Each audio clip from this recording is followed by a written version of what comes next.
Stephen Kinnock has joined us.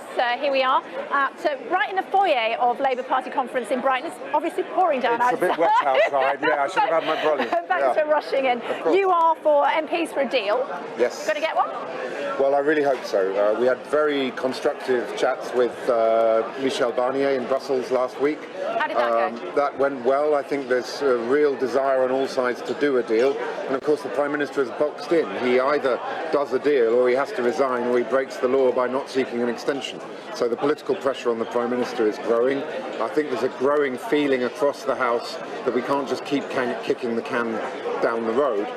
And I think also what we've seen here at party conference over the last 48 hours or so is that Labour's got itself into a mess. We're tying ourselves in knots, trying to undo the result of a referendum in 2016, where I think we should have just stuck to our guns.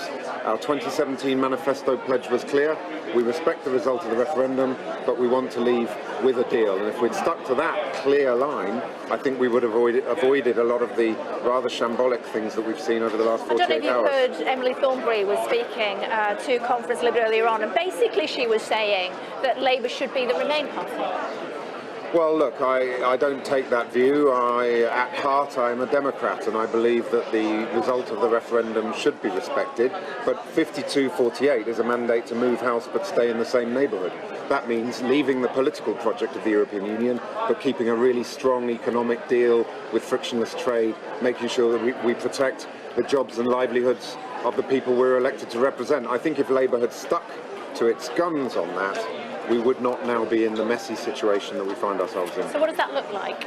Well, is it like a Norway agreement? Yeah, I think, for a long time I was promoting the Norway deal. I think it's a very solid, stable, well-known arrangement. The institutions are there, the treaty is there. Free movement of people? There are ways and means of regulating free movement of people under the European Economic Area. There are articles in the treaty that enable, for example, the pulling of the emergency brake. I'm not saying that that would be an easy thing to do, but it is, if you like, a fallback position within the European Economic Area.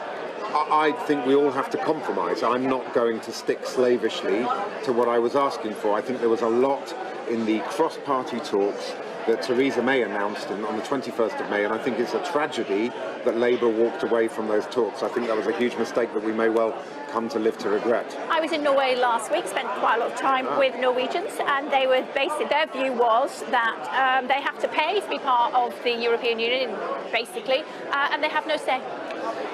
The political elite in Norway doesn't like the European Economic Area. These are people climbing mountains. Okay, but it has got 70% approval ratings. Recent polling I saw for Norway showed that the vast majority of the Norwegian population feel that they're comfortable with the idea. They're never going to be in the Eurozone. They're never going to be in a deeper political project, but they want a constructive, productive economic relationship. And I always felt the best relationship the UK had with Europe was back in the 1970s and 80s when we had the common market. It was Maastricht that caused the problems with the euro, with the sense of common thing of European citizenship, with a much deeper political project.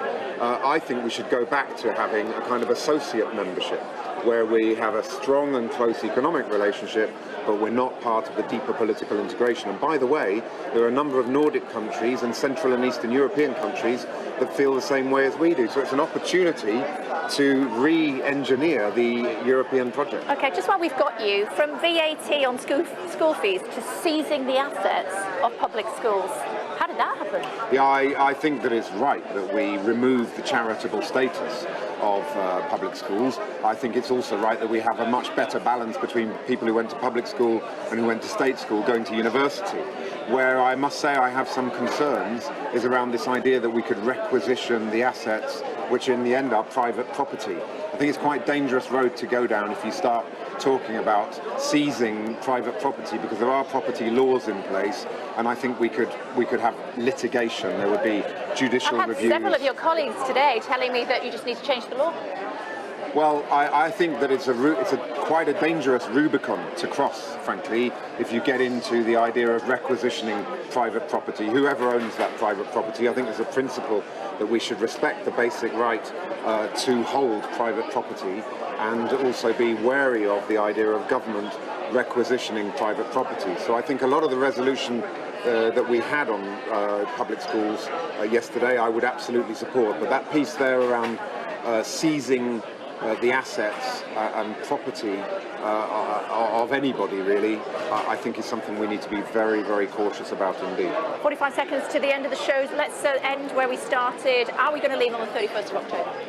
Well, I think the Prime Minister has to decide whether or not he's prepared to break the law.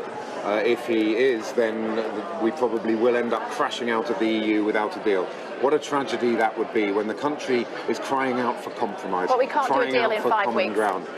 No, but I think if we had the second reading of a bill over the line on, say, the 21st or 22nd of October, I'm ready to work 24/7 to get that bill through its remaining stages. Who knows, a very short extra bit of time may be required for ratifying, because of course the European Parliament has to ratify as well.